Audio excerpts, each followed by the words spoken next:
रामराम शेतकरी मित्रांनो, आजच्या व्हिडिओमध्ये आपण पाहणार आहोत सोयाबीन या बाजार पिकाचे बाजारभाव। तर इथे बघू शकता लासलगाव बिनचुरी बाजार समिती आहे। 450 क्विंटलची आवक होती। 3000 रुपये कमीत कमी दराने 4512 रुपये जास्तीत जास्त दर इथे सोयाबीनला भेटला। बाजार समिती तुळजापूर इथे 75 क्विंटलची आवक होती आणि 4550 रुपये इथे सोयाबीन जास्तीत जास्त दरानं खपलं।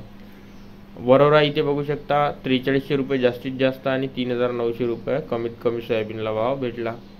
वरोरा खांबाळा इथे 42 क्विंटलची आवक होती आणि इथे 4225 रुपये इथे जास्तीत जास्त सोयाबीन खपलं।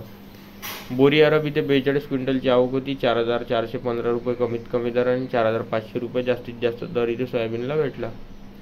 भिवापूर इथे 160 क्विंटलची आवक होती। 4050 रुपये कमीत कमी दर आणि 4455 रुपये जास्तीत जास्त दर इथे सोयाबीनला भेटला। आता बाकीच्या मित्रांनो हे 16 तारखेचे भाव आहे जे ऑलरेडी आपण काल बघितले आहे। तर मित्रांनो व्हिडिओ कसा वाटला कमेंट सेक्शनमध्ये सांगा आणि आपल्या चॅनलला सबस्क्राईब करा। धन्यवाद।